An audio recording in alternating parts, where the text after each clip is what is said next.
Bon, bonsoir, j'espère que vous allez bien. Je passe par ici juste pour parler sur les tests comme c'était prévu, comme c'était promis.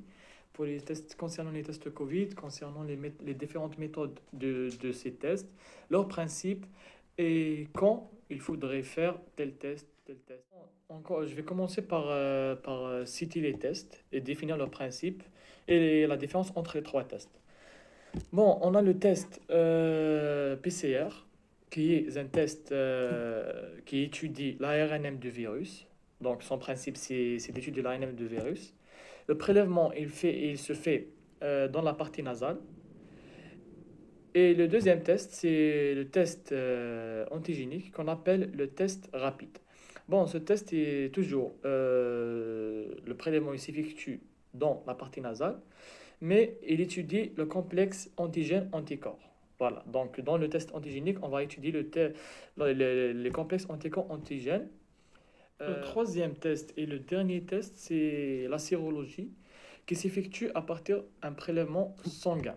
Donc on va prélever un sang, on en centrifuge, et puis on prend le sérum, et puis on fait le protocole avec l'appareil, etc. Et on aura le taux des IgM et le taux des IgG.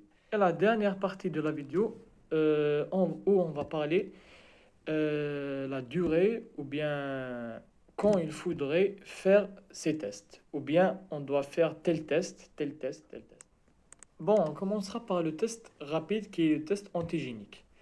Bon, le test rapide et le test antigénique, il s'effectuera ou bien il sera vraiment efficace dès que la personne elle a eu ses symptômes de premier à cinquième jour.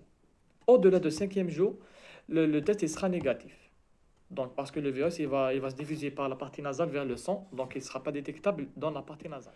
Pour la PCR, elle est détectable et elle donne un résultat efficace du premier jour vers le 14e jour, lors de la contamination ou bien lors des symptômes. Donc, si vous faites la PCR 5e jour, ou bien 6e jour, 7e jour, après avoir les symptômes, il sera détectable. Si c'est positif, c'est positif. Si c'est négatif, si c'est négatif, c'est négatif. Et enfin, le dernier test qui est la sérologie, qui s'effectue par un prélèvement sanguin, bien sûr, et qui nous donne une idée sur la personne si elle est immunisée contre le Covid, si elle a déjà vécu le Covid, et bien sûr, elle est détectable au-delà de 10 jours. Donc, la sérologie, on doit la faire ou bien la personne si elle est douteuse, elle doit l'effectuer après des jours des symptômes pour savoir si elle a déjà vécu ce Covid ou bien non. Et la sérologie, c'est un test qui nous donne le taux des IgM et des IgG. Ben voilà, donc j'ai pu faire un petit résumé sur les tests et quand il faudrait les faire. Et si vous avez d'autres questions, vous pouvez les poser dans les commentaires et je vais répondre. Merci.